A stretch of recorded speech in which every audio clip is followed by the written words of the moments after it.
Hola, muy buenos días. Bienvenidos al cuarto capítulo de Zoom Político, el mejor podcast, video podcast de contingencia de política acá disponible en nuestro canal de YouTube. Mi nombre es Álvaro Vilolio y me acompaña Bernardito Rosales. ¿Cómo estás, Benny? Hola Álvaro, hola José, hola la chumba querida.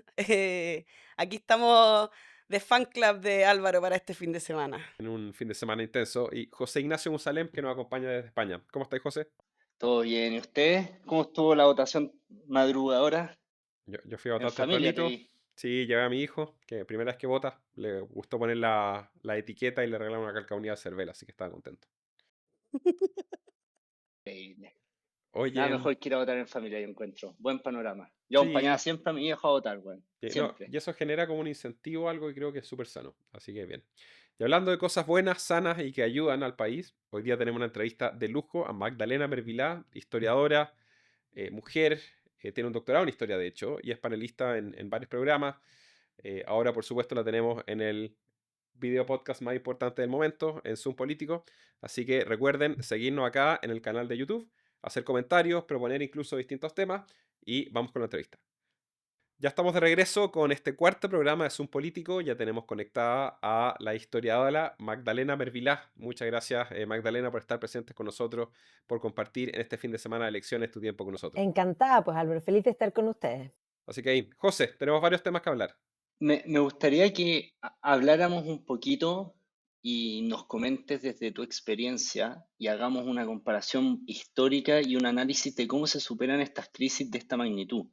Me gustaría, yo recordando un poquito, se me viene a la cabeza la crisis de Argentina del 2001 con Fernando de la Rúa, que llevó al país a una crisis brutal en todo sentido. Y me gustaría que viéramos si es que existen ejemplos comparables de la crisis que estamos viviendo hoy día en Chile, donde el gobierno mismo alimenta un clima de descontento y enfrenta escándalos internos. ¿Y qué lección histórica podemos aplicar hoy para superar este ciclo? A ver, yo creo que la crisis es más profunda que lo que estás comparando con el caso argentino. Muchas crisis se pueden solucionar con que salten algunos tapones o caigan algunos gobiernos, que es lo propio que tiene el mundo británico, que distintas crisis hacen caer a los gobiernos y por lo tanto van ecualizando. Pero la crisis que tenemos nosotros en Chile es una crisis no solo política, ojalá fuera una crisis solo política, nosotros tenemos una crisis moral de envergadura y por lo tanto esa crisis moral porque, a ver, cuando tú tienes a alguien que miente, ese alguien que miente todavía sabe que está mintiendo y por lo tanto sabe que hay una verdad. El gran problema que tenemos hoy es que hoy día mienten, pero no saben que están mintiendo, porque ya no tienen claro cuál es la verdad.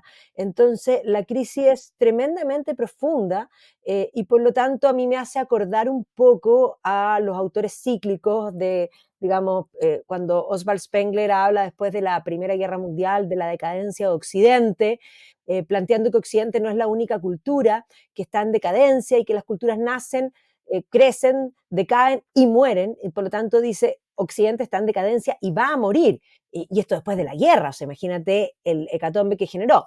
Pero después de Spengler, que es una pluma genial, pero es un matemático haciendo historia con una buena pluma, en un buen compendio, que causó el impacto que causó, va a venir detrás de él Arnold Toynbee, que es un historiador de esos digamos, concienzudo y va a escribir una obra importante de muchos volúmenes, donde toma la idea de Spengler que las culturas nacen, crecen, se desarrollan, decaen y mueren.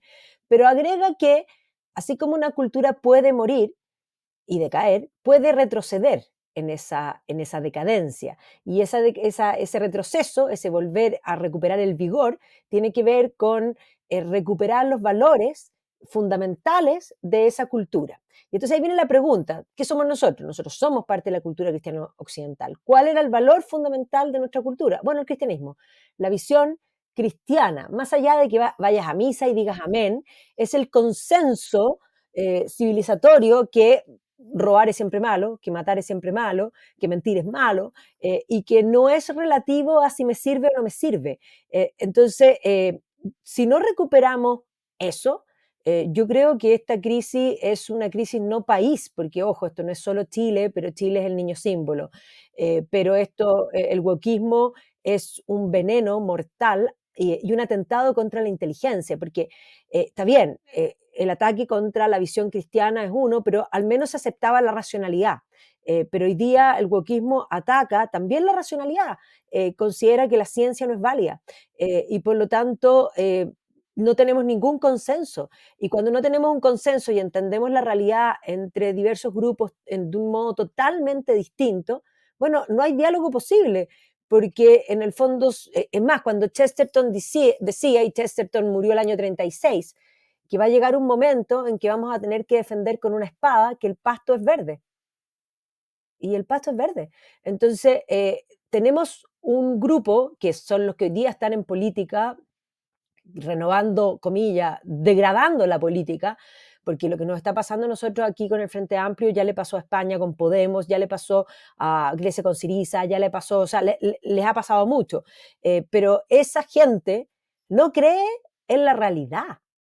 Entonces, es tremendamente, es un atentado contra lo humano, porque ellos no creen ni en la realidad, digamos, ni en la racionalidad, ni en el pensamiento crítico, no creen en la verdad, que era el consenso mínimo de occidental como concepto, y si no creen en la verdad, si no hay verdad, no hay bien ni mal objetivo. Entonces, claro, para ellos lo que para todos siempre ha sido malo es bueno. Entonces, eso explica cómo se comportan. Se comportan así porque ellos, nietzscheanamente, sin haber leído a Nietzsche, porque yo creo que son muy mal preparados, yo creo que no tienen preparación, ellos se consideran más allá del bien y el mal.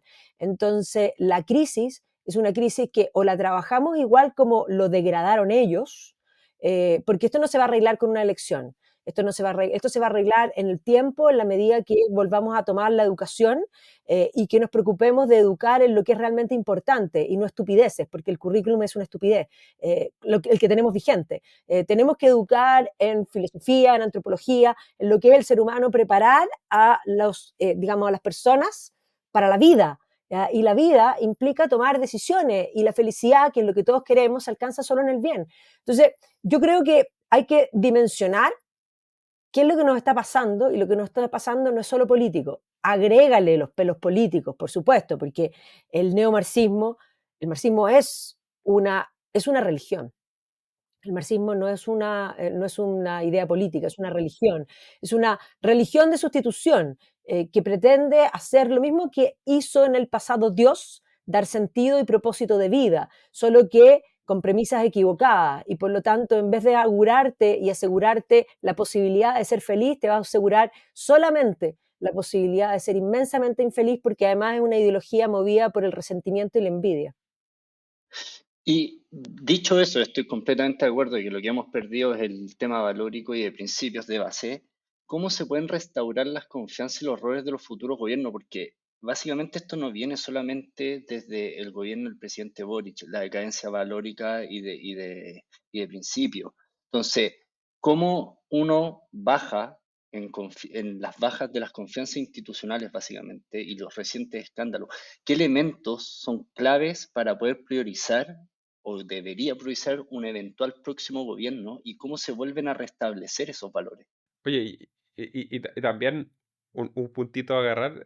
Justo esta semana murió Gustavo Gutiérrez, que fue un religioso peruano, el teólogo de la liberación. Sí, Cómo por actúa supuesto, también marxismo justamente. en la religión. Sí, que en general es muy fuerte en Latinoamérica. La iglesia latinoamericana es muy marxista. ¿Cómo también va esa lógica de esta iglesia marxista dentro de estos valores que muchas veces van en contra de esta misma ideología?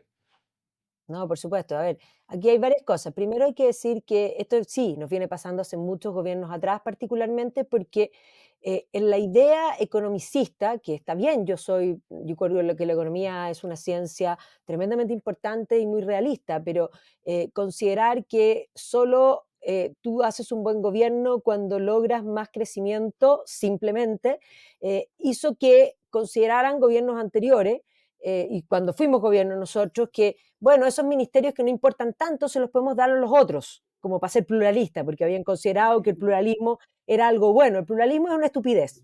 Las personas tienen ideas, y las personas que tienen ideas y defienden esas ideas como importantes y verdaderas, se rodean de personas que piensan igual que ellos. Y eso es natural y lógico. O sea, la discriminación, que lo han levantado como algo malo per se, es natural y necesario. Uno siempre discrimina. Cuando tú te vistes en la mañana, eliges ponerte esos pantalones y no los otros. Eliges ponerte esas zapatillas y no las otras. Eliges comerte, abres el refrigerador y eliges comerte el yogur y no el queso. Estoy inventando, estoy dando ejemplos, pero uno en la vida normal discrimina constantemente y, ojo, este es un problema incluso económico, porque las necesidades son infinitas, los recursos son escasos. Entonces, así como uno discrimina en la elección permanente, uno también discrimina con las personas. Y ahí viene el punto, discriminar no es malo, es justo y necesario. ¿En qué minuto tú no puedes contratar a alguien porque es el hijo de un amigo tuyo? Si es el hijo de un amigo tuyo, te da una garantía de que probablemente si tu amigo es bueno, su hijo va a ser bueno porque está bien educado. Es una información necesaria y buena. Pero claro, nos hicieron creer que eso no era así, supuestamente por el mérito, pero en realidad eliminaron el mérito. Entonces, a ver, ¿qué es lo que sucedió? Dejamos fuera las humanidades, dejamos que ellos se hicieran cargo de las humanidades y nosotros podríamos decir estábamos preocupados de la planilla Excel. Y la planilla Excel no calienta a nadie.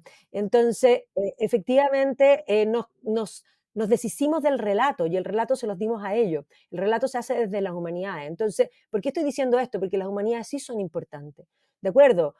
Las personas, yo en mi caso he estudiado puras humanidades porque yo estudié periodismo, estudié historia, estudié filosofía, me dedico a la literatura, pero ahí está el conocer al ser humano. Los humanistas son necesarios. En algún minuto hubo esta idea de que haya realmente trabajo en equipo y le metieron a la paridad, lo que es una estupidez, porque lo que hace la diversidad no es que sea hombres o mujeres, sino que lo que hace la diversidad bien hecha es una diversidad etaria, una diversidad en disciplina, y de eso no hay nada, porque al final metían mujeres que podían ser peores, o sea, no es el mérito, o sea, básicamente la cuota supone que las mujeres son tan estúpidas que no pueden por ganar su por sí cuenta. solas y que hay que hacerle un cupo. Entonces supone que son menos. Entonces, a ver, en el nombre de la inclusión, la diversidad, hicieron, y de la no discriminación, discriminaron de un modo distinto, arbitrario, permitiendo, y básicamente lo que se hizo fue, para no discriminar, quitar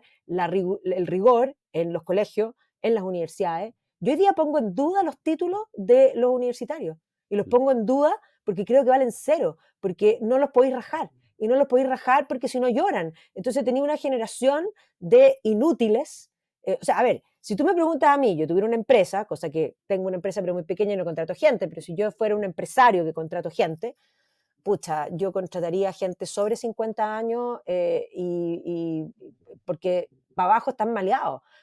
Las nuevas generaciones, porque los hijos de la abundancia, no digo que todos, porque hay gente valiosa, pero muchos son muy pencas. O sea, si tú piensas lo que hoy día son gobiernos en Chile, lo que son gobiernos no dieron el ancho, tampoco estudiaron, eran activistas políticos. No se Eso titularon eran. muchos de ellos. Muchos de ellos no se titularon, pero además los que se titularon se demoraron cantidad y los pasaron para que no lloraran. O sea, no tengo certeza que tengan conocimiento. Experiencia no tienen ninguna. Y sin embargo, están gobernando con una soberbia inmensa. Bueno, nada bueno puede pasar con eso. O sea, ¿en qué minuto el ser humano pensó que la juventud era algo bueno per se? La juventud puede ser buena y pueden haber jóvenes buenos, pero la mayoría de los jóvenes necesitan ganar templanza y fortaleza. Y es más, si tú me preguntas a mí, en la historia siempre la civilización tuvo consejos de ancianos. ¿Y por qué ancianos? Porque la templanza, la sabiduría se gana con las canas, ¿ya? Y se gana con la experiencia. Entonces, yo creo que ahí hubo una idea, porque sí, la juventud lo que tiene es mucha energía, poca sabiduría, y por eso cuando llegan jóvenes a las empresas consideran que todo lo anterior estaba mal y que hay que cambiarlo todo. Eso es una estupidez, ¿ya? Entonces, eso estaba permeado en la cultura, mucho en la cultura empresarial, porque además hay que tener en cuenta, no es el gobierno, es cómo se permea esto. O sea, la paridad no era ley y ya las empresas estaban poniendo paridad. La inclusión no era ley y ya estaban metiendo la inclusión. Entonces nos hemos metido una cantidad de leyes estúpidas que además podríamos decir con la venia de personas que supuestamente piensan bien, pero yo diría que en realidad no piensan. ¿Y por qué no piensan? Porque no tienen ninguna preparación humanista y no son capaces, no tienen ninguna preparación filosófica. Cuando el otro habla, hay ciertas palabras que develan qué pensamiento. Nosotros pensamos con las ideas de otro.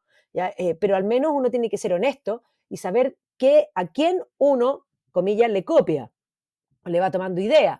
Pero hoy día tenemos una sociedad que copia ideas, pero no sabe dónde son. Entonces, cuando tú le decís que alguien está hablando como un marxista, te dice, yo no soy marxista. Bueno, pero estás hablando que el problema es estructural. Los que creen en las estructuras son los marxistas, ¿ya? Entonces, estás hablando como un marxista, pero no saben porque tampoco leen. Entonces, tenemos un problema moral, sí, y tenemos un problema supino de ignorancia, y la ignorancia es súper atrevida.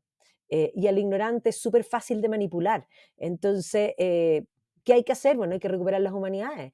¿Qué hay que hacer? En las empresas hay que meter gente humanista, ojalá de buena línea, porque además hay que permear las universidades, porque los humanistas que están formando en las universidades son todos, pero no es que sean rojos, son marxistas, ¿ya? Entonces, si tú me preguntas a mí, hay muy pocos sociólogos que sean rescatables, muy pocos. Y no me atrevo a decir ninguno porque conozco uno, pero si me dais 2, la pongo en Más difícil, duda. sí. 3 ya no llego. Sí. Entonces, la sociología es una ciencia perversa. Magdalena, trayendo la conversación un poco al día de las elecciones que estamos hoy, ¿cuál crees tú que será el impacto de los resultados en la configuración política y la percepción pública de lo que puede ofrecer la derecha y el Partido Republicano? Y cómo la historia nos ayuda a entender este ciclo de auges de nuevas oposiciones. A ver, yo creo que les va a ir bien en la elección, pero vuelvo y voy a complementar con lo que estaba planteando. El gran problema, y tiene razón Edwards cuando habla de que la derecha no tiene, digamos, un programa, no tiene un relato, no tienen relato. Yo he trabajado con muchos desde el rechazo 1 y yo recuerdo en las conversaciones, yo de pronto golpear la mesa y decir, ya, bueno, pero ¿ustedes en qué creen? Entonces se empiezan a dar vuelta en círculo. Bueno, ¿qué es negociable y qué no es negociable? Háganme el decálogo. Pero no saben lo que piensan, no saben lo que hay que creer, lo que hay que entender para ser de derecha. Una persona que se define de derecha pone al individuo por sobre el Estado, pone la realidad sobre la idea. Eso es lo primero más importante, somos realistas. Y por lo tanto, como somos realistas y venimos del realismo filosófico, podemos hacer lo que se puede hacer con lo que hay y no el sueño. Eso es lo primero, ¿ya? Pero además creemos en la persona, única e irrepetible. O sea, hay un montón de cosas que para mí son evidentes, pero que para la mayoría no lo son. No somos estatistas. No creemos que el Estado va a solucionar los problemas. Creemos en el individuo, creemos ojalá en el Estado más pequeño. Entonces, cuando tú tienes gente que se dice de derecha y que considera que hay que fortalecer sí o sí a la educación pública, estamos mal, porque no son de derecha, no saben lo que son. Entonces, ¿qué es lo que va a pasar? Les va a ir bien, ¿de acuerdo?, en lo electoral, pero si no tienen un relato, yo creo que no nos va a ir bien en la presidencial. Y la derecha tiene un problema. Por un lado es individualista, sí, y se van con los tarros y se dedican a pelear entre ellos. Y las cruzadas se perdieron no porque los musulmanes fueran fieros, se perdieron porque los cristianos se dedicaron a pelear entre ellos.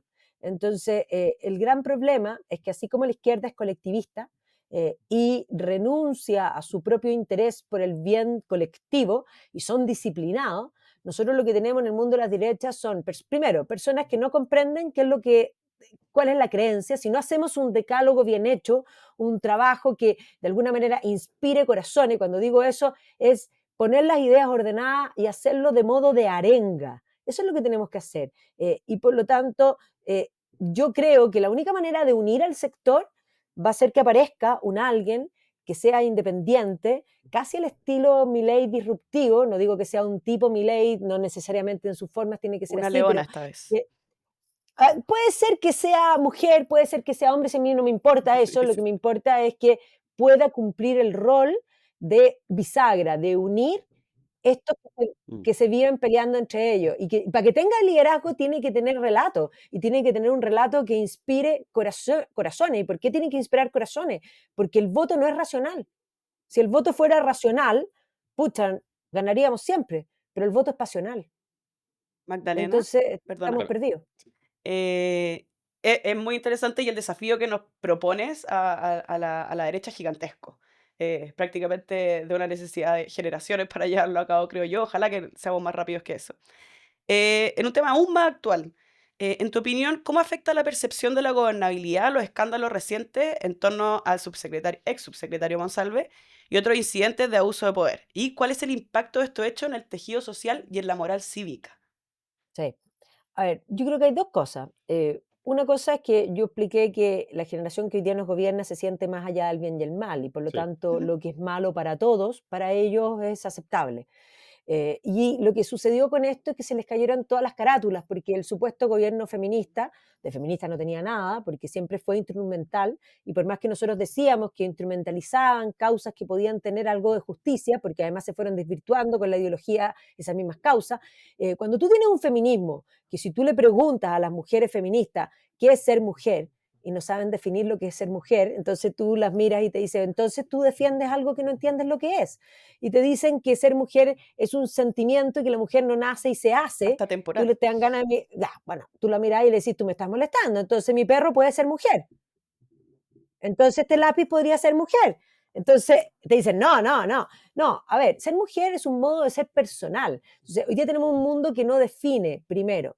Entonces, claro, esto lo que hace es que se caiga la carátula del feminismo, por una parte, siempre fue instrumental y siempre fue político, se caiga también la carátula de los no más privilegios, porque en el fondo una cosa bien importante, y aquí un error muy profundo del mundo de la derecha, porque estos niños empezaron a hablar contra los privilegios y trataron de redefinir la palabra privilegio, porque el privilegio es una prebenda otorgada por el Estado.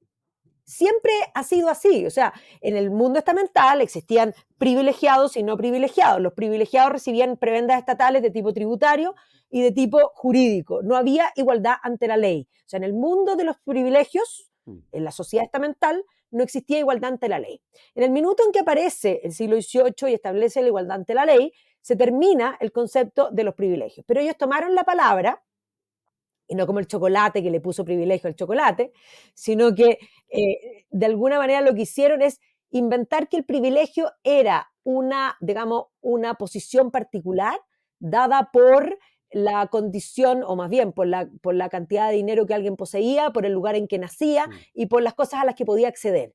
Y eso no es un privilegio, porque el usufructo de tu trabajo es justo y no es un privilegio. Es el usufructo de tu trabajo, lo cual es justo y necesario, no tienen nada de antiético, pero ellos trataron de plantear, y ojo, estos niñitos, que eran todos hijos de sus papás, se avergonzaron de lo que tenían y recriminaron a sus propios padres, y es más, todos, y esos padres ausentes, porque esos padres también son unos estúpidos, porque si un hijo tuyo empieza a plantear todo esto, lo primero que hacía es cortarle la mesada, porque además estos niños lo que hacían era criticar, pero financiados con la mesada del papá. O sea, ni niños ni padres responsables, una manga de irresponsables. Y básicamente instalaron esto que los privilegiados. Pero sin embargo, cuando llegaron al poder, después de estar dispuestos de quemar el país, ellos consideran que, claro, ellos se pueden dar, se toman el Estado y se empiezan a dar reales privilegios, privilegios, prebendas dadas por el Estado. Entonces, lo que pasó con el caso Monsalve, y sobre todo contrastado con el caso del mago Valdivia, esta semana, Sí. es que frente a un mismo delito no hubo igualdad ante la ley. Y todavía no hay igualdad ante la ley, porque, o sea, a uno lo toman preso, lo humillan, lo ponen las esposas, lo ponen, o sea, y al otro no sabemos ni dónde está. Entonces, ¿de qué estamos hablando? O sea, son hipócritas. Y la hipocresía es algo que se aparece a la racionalidad rápidamente. La gente de a pie entiende que estos niñitos en realidad llegaron al poder usando los problemas de la gente, porque eso es lo que hicieron, para beneficiarse ellos mismos. No vinieron a servir, vinieron a servirse. Y además agreguemos lo que yo dije antes. Estos eran personas que por sus méritos, puestos en el mercado, valían cero. Cero. Sí. Oye, interesante. Bueno, la gran mayoría de ellos vienen de colegios privados. O sea, no sé, el Crifi viene O de sea, San vienen de George, colegios San privados, Ignacio, pero el Alemán, el por eso, Verbo, son todos El cuicos. ver.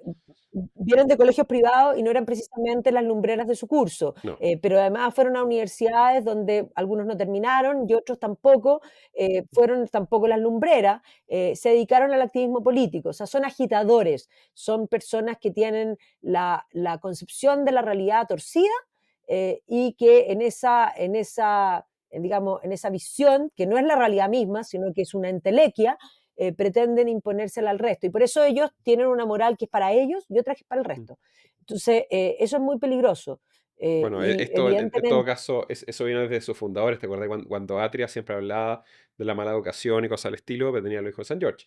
Entonces decía, oye, pero si tú defendís tanto que la tómbola, que ocupaba un índice además que se ocupaba para segregación racial, ni siquiera segregación socioeconómica, lo trajo a Chile, destruyeron la educación pública, la Absolutamente. destruyeron, y el tipo viviendo en Vitacura, bueno, en Providencia, pero en Providencia Norte ¿Qué votará?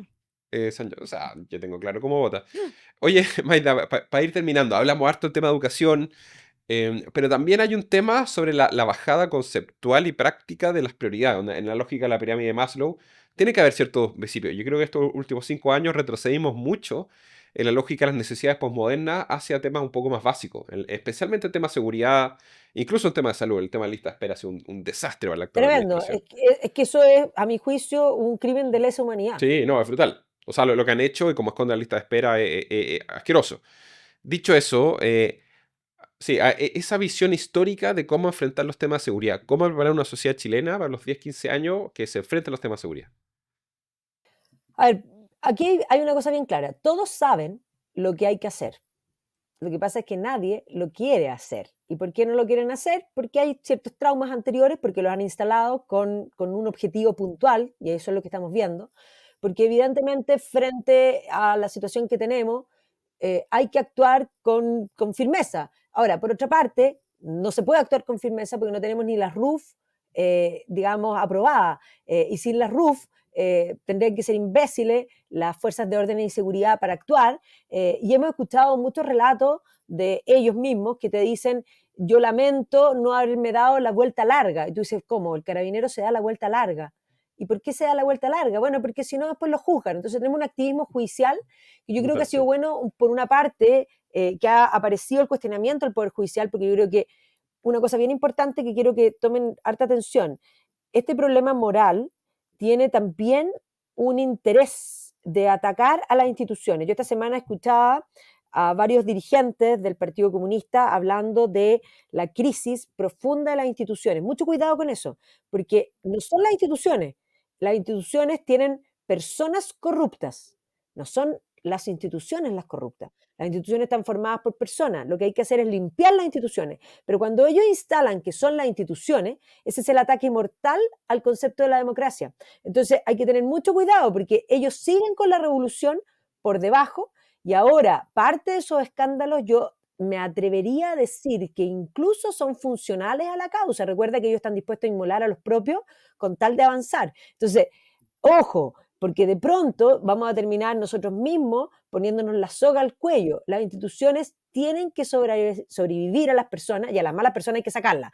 Si son de los propios, nosotros somos los primeros en golpearlos. Lo que pasa es que ellos en general no hacen eso. Ahora, el Poder Judicial es el gran problema. O sea, Totalmente. si tú me preguntáis a mí, yo después de los casos de los jueces, de los supremos, yo los habría sacado a todos y nombrar nuevos, pero a todos, porque la verdad es que el Poder Judicial es tremendo, está tremendamente permeado por la ideología y cuando un país, una democracia, no cree en la justicia, está perdida, porque si no crees en la justicia, entonces no crees en nada más. Y obviamente que el tema de seguridad implica mano fuerte, y cuando digo mano fuerte, atreverse a sacar, sí, ¿y por qué no a los militares? Sí, a los militares también. Lo que pasa es que este país tiene un trauma que además políticamente se ha usado, y se ha usado políticamente por una parte, y se ha usado porque además hay un montón de gente que lucra de eso. O sea, hay gente que vive de eso. O sea, a 50 años, ¿de qué me estás hablando? O sea, piensa tú en Europa. Europa tuvo, entre Francia y Mm. Alemania tuvieron la guerra franco-prusiana en 1870, la Primera Guerra Mundial en 1914, la Segunda Guerra Mundial en el año 39 y en la década del 50 estaban formando Europa. O sea, ¿de qué estamos hablando?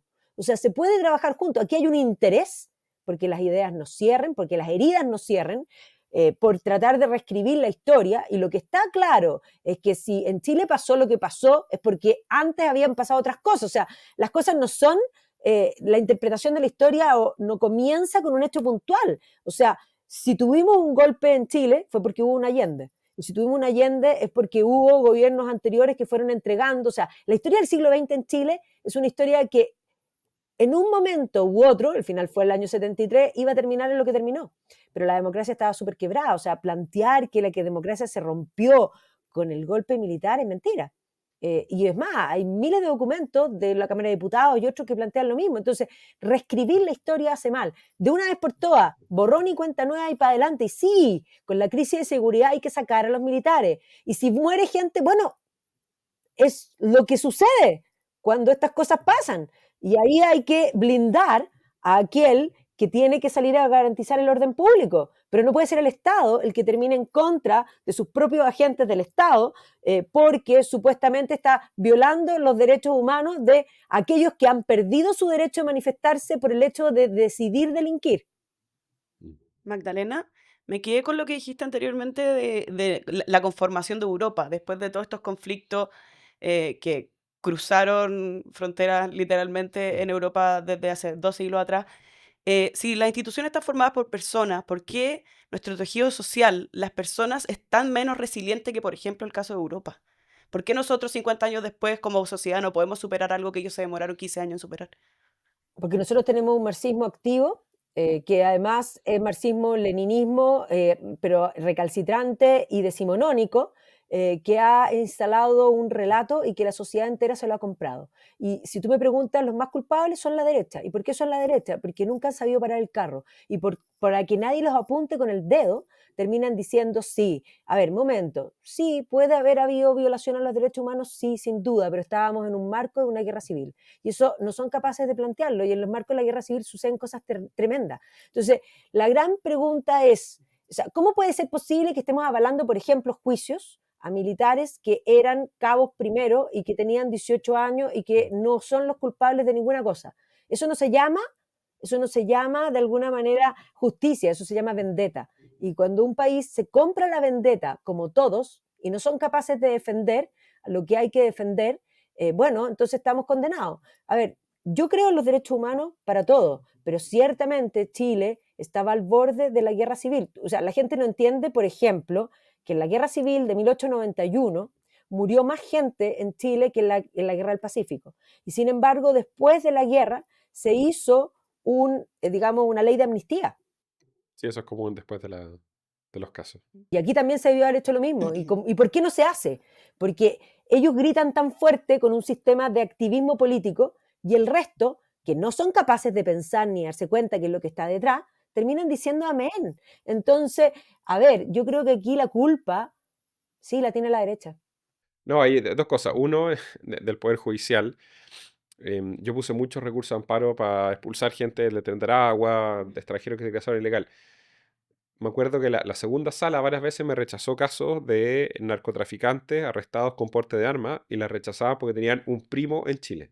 Yo creo que el avance del narco en el Poder Judicial es preocupante, así que ojo con eso. Yo creo que es un tema que hay que revisar.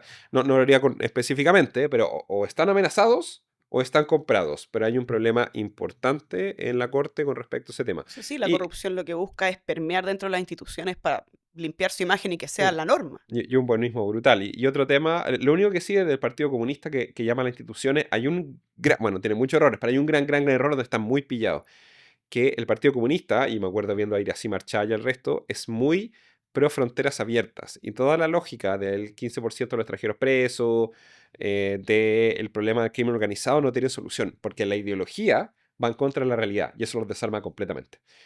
Oye, No, totalmente de acuerdo, pero ellos son capaces de temperar y mutar su discurso para fines electorales sin ningún pudor, porque a diferencia de otros, Y lo hemos visto.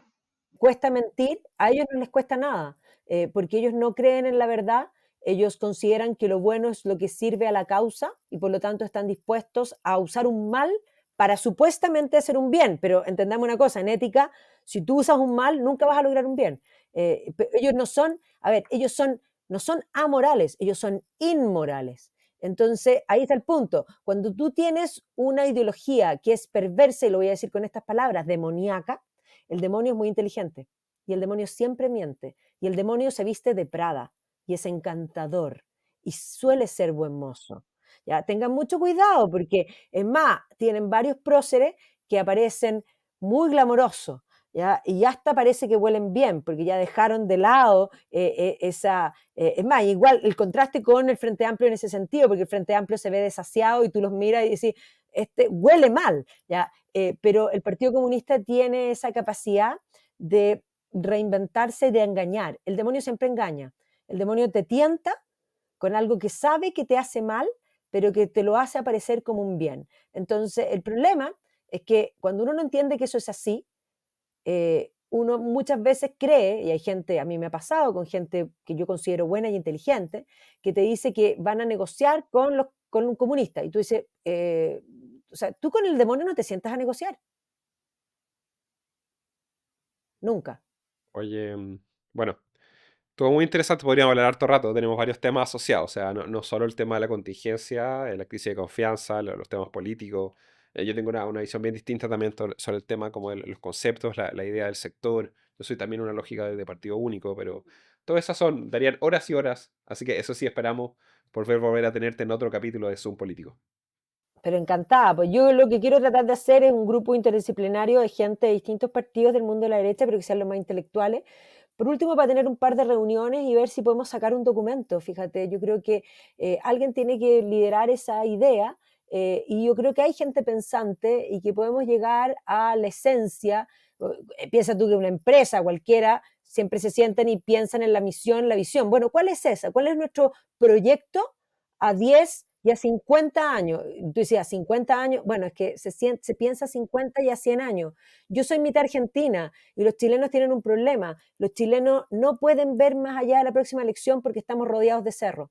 Los argentinos tienen esa capacidad de mirar a la distancia porque la pampa es inmensa. Así que necesitamos esa visión de pampa. Así es. Súper.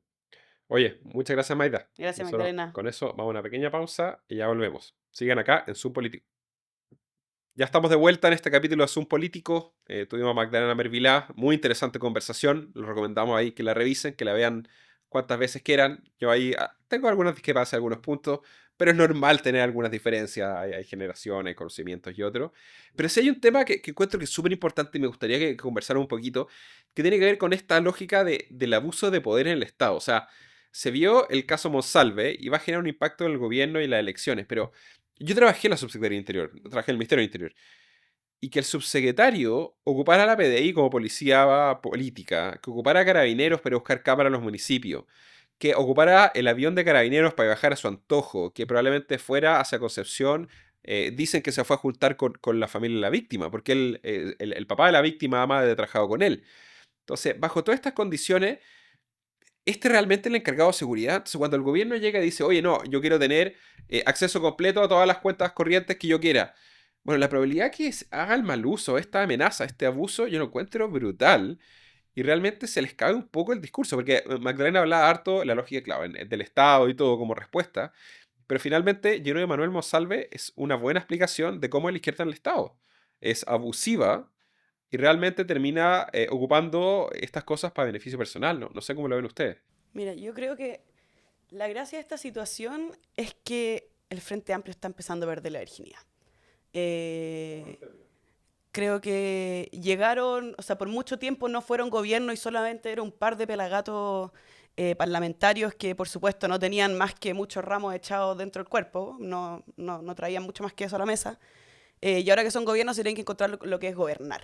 Y gobernar, como toda situación de poder, trae posibles casos de corrupción. Y esto creo que está mostrándonos de verdad que no son un partido profundamente feministas como ellos nos hacen creer, que no están libres de pecado en temas de corrupción y abuso de poder. Y Monsalve es más que el chivo expiatorio, porque el chivo expiatorio no necesariamente lleva culpa, pero es el ejemplo perfecto de lo perverso que se puede poner esta situación. Tanto en lo que hizo el supuesto, quiero decir, supuesto caso de violación, que todavía no está comprobado, pero cada vez se ve más negra la situación, como el abuso de poder consiguiente. Es algo que yo creo que tenemos que transversalmente estar de acuerdo que es absolutamente intolerable. O sea, yo de hecho concuerdo contigo absolutamente en el sentido de que para lo que sirve esto, uno es para que se den cuenta que otra cosa con guitarra, dos, para que vean que esto de que la juventud por sí es buena, que es lo que decía un poco Magdalena, no es así. Al final se les terminó cayendo todas las caretas cuando tuvieron en cada uno de lo que ellos discursaban básicamente, cuando les tocó poder hacer lo que decían, no lo hicieron. Y no solo en el caso de Monsalve, yo lo veo en todo lo que ellos predicaban, cuando se les dio una oportunidad para demostrar y ser coherentes, no lo fueron. Y yo te voy a decir otra cosa, yo creo que el tema Monsalve es lo que viene en profundidad a generar un daño que yo no sé si es fácil de resolver y de solucionar para los gobiernos que vienen. O sea, yo creo que la poca legitimidad que tienen hoy día los gobiernos, los parlamentarios, hace muy difícil volver a establecer todos los valores y principios, porque al final, ¿por qué les voy a creer a alguien que predica pero no practica básicamente?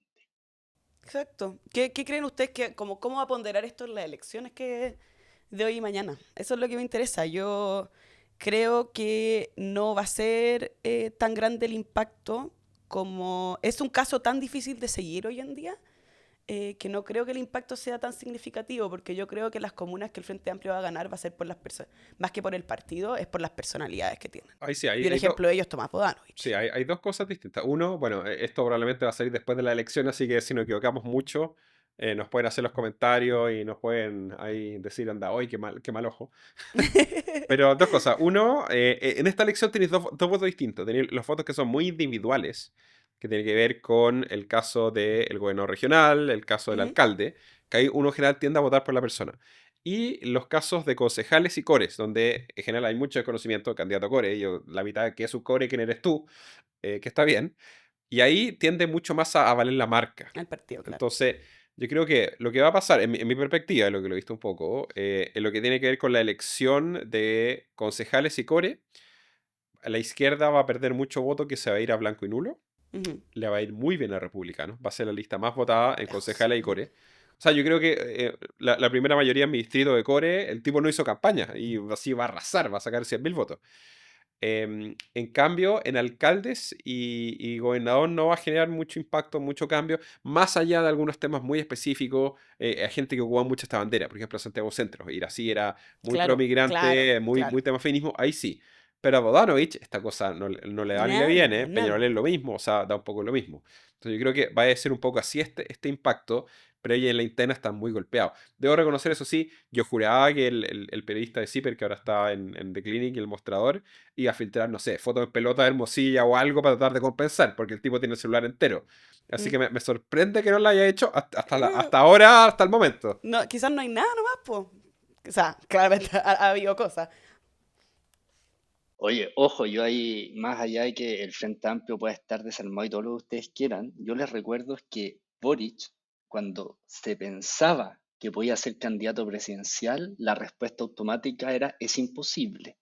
Sí, po. Y Se miren demoró lo que menos de un año, logró 6 en meses muy en levantar poco esa tiempo candidatura.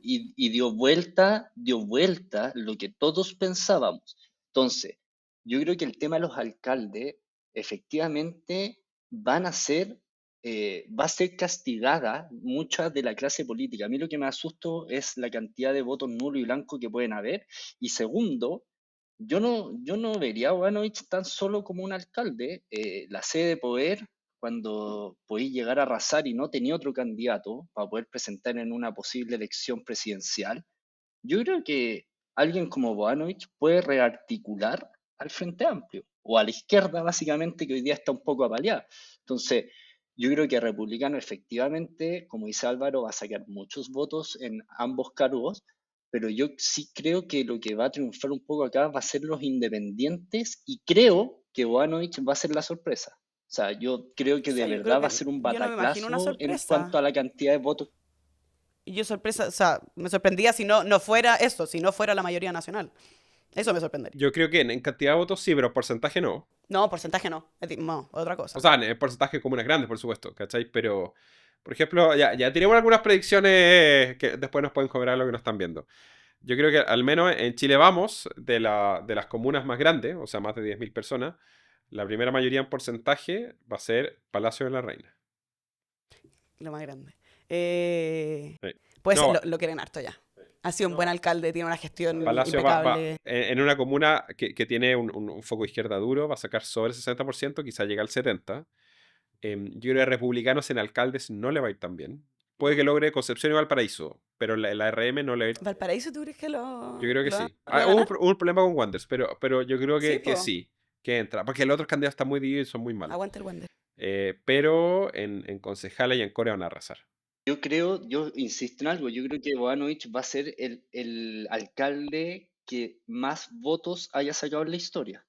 Ah, en la historia. Esa es mi Su predicción, Boric. así te lo digo. Sí, sí, yo creo que va a ser el alcalde más votado y lo que pasa es que cuando, cuando tú tienes una competencia débil y aparte dentro de todo lo que venía antes fue tan malo, como que tu base es tan floja que todo lo que puedas hacer un poquito mejor resalta demasiado. Y yo creo que eso es lo que le pasó a Bogdanovich. Y yo Ay, de verdad creo que va yo, a ser el alcalde con más votos. sí, yo creo que no estoy tan de acuerdo. Yo creo que lo que pasa es que Enrique Basaletti es un... Es muy bueno.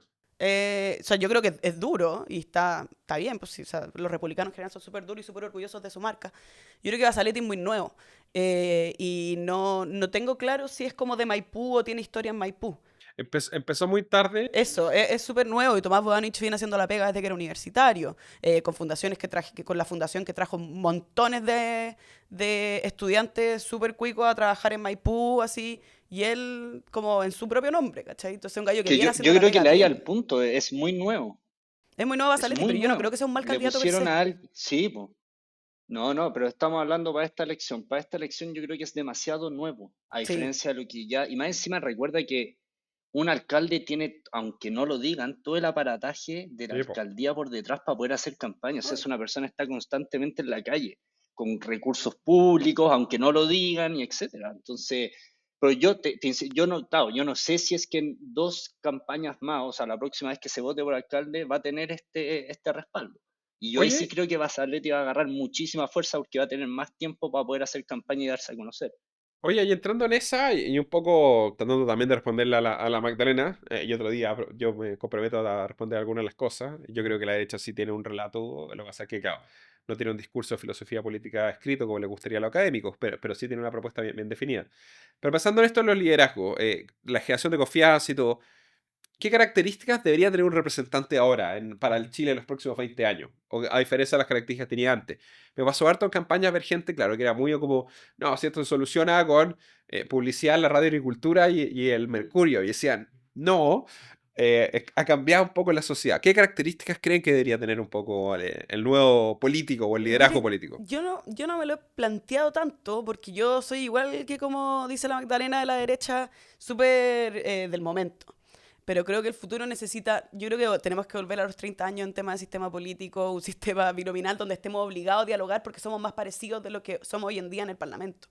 Los extremos en el Parlamento tienen mucho control sobre las leyes y las discusiones que se llevan a cabo. Entonces, yo voy por una persona dialogante, mucho más de centro y mucho más de derecha también. ¿Cómo lo ves tú, José? Yo creo que hoy día los nuevos liderazgos en el siglo XXI tienen que básicamente ser íntegros, transparentes y capaces de rendir cuentas constantemente. Esto de que porque soy autoridad nadie tiene derecho a fiscalizarme y yo no tengo por qué rendirle cuentas a las personas de lo que hago o dejo de hacer o por qué lo hice, es lo que precisamente nos tiene hoy día donde nos tiene. Y lo otro es que no hay diálogo. O sea, la persona que quiera liderar Chile en el futuro tiene que tener la capacidad de poder sentarse con cada uno de los partidos para poder tener una visión de futuro. Si no, de verdad que nos vamos a seguir empantanando cada vez más. No, yo veo que acá un tema específico y que se ve poco, la capacidad de trabajar en equipo. Yo creo que eso es fundamental en un líder y hay gente que no la tiene. En la derecha hay algunos parlamentarios que son un desastre, que son imposibles de generar una alianza con dos Claro, personas no respetan la porque, bancada. no, porque son tan desagradables y tan soberbios que hacen lo que quieren, no respetan a nadie, no tienen orden. Entonces, yo creo que uno es clave, un poco lo que comentaste tú, Berni, fortalecer a los partidos, el sistema, o sea, que haya más representación. Si no, este desbande independiente va a ser muy Es complejo que yo manejar. tengo un tema con los Y independientes. menos Creo que es partidos gente que no se moja políticos. el potito. Creo que es gente que, claro, busca el cupo, busca llegar, busca quizás las lucas, busca la base, incluso la base de datos, pero no se moja el potito con un partido. Yo creo que esto los independientes no, por supuesto no debería ser prohibido, pero debería ser un poquito más mediado y un poquito más a conciencia, porque aparte está ocurriendo mucho más en la derecha. La Sí, gente no está orgullosa de la marca. A diferencia de republicanos que le va muy bien con eso. Pero Exactamente. fuera de eso, no hay. Ellos son, más que el nombre del candidato, es republicano Bernardita Rosales, O por sea, ejemplo. yo competía, el único caso donde la competencia era distinta era con el republicano. El republicano, que yo espero que como oposición nos vaya muy bien a todos. Pero yo no competía contra el candidato republicano, competía contra la marca. Ya. ¿Sabes? A diferencia de todo el resto, competía contra la persona. Y eso, o sea, yo creo que va a ir bien, pero eso hace alguna diferencia en ese punto. Sí. Oye, con eso vamos cerrando el programa de hoy, un sábado 26 de octubre, un programa más político. Van a ver esto un poco después, así que ahí nos pueden comentar en redes sociales qué opinan, si la chuntamos o no, cuánto jugo damos o no, si salí electo o no. Si salí electo lo voy a comentar en el próximo capítulo. Eso, con el José yo tengo ninguna duda que le deseamos lo mejor al candidato del óleo este fin de semana. Oye, con eso nos De vamos todas pidiendo de maneras, hoy. 100%. Recuerden revisar los capítulos anteriores, nuestro canal de YouTube. Tenemos la elección de Estados Unidos luego, tenemos un capítulo ahí de elecciones con Sebastián Rivas Oye, está extraordinario. on fire la elección. Está bueno, está muy cambiante. El caso de Brasil, tenemos cosas bien interesantes. Así que los dejamos y nos volvemos a encontrar en 2 semanas. Un abrazo, que les vaya bien. Chao, Benny. Chao, José. Chao, chao. Abrazo grande, cuídense, que estén bien. Chao, Que les vaya chao. bien. Chao, chao.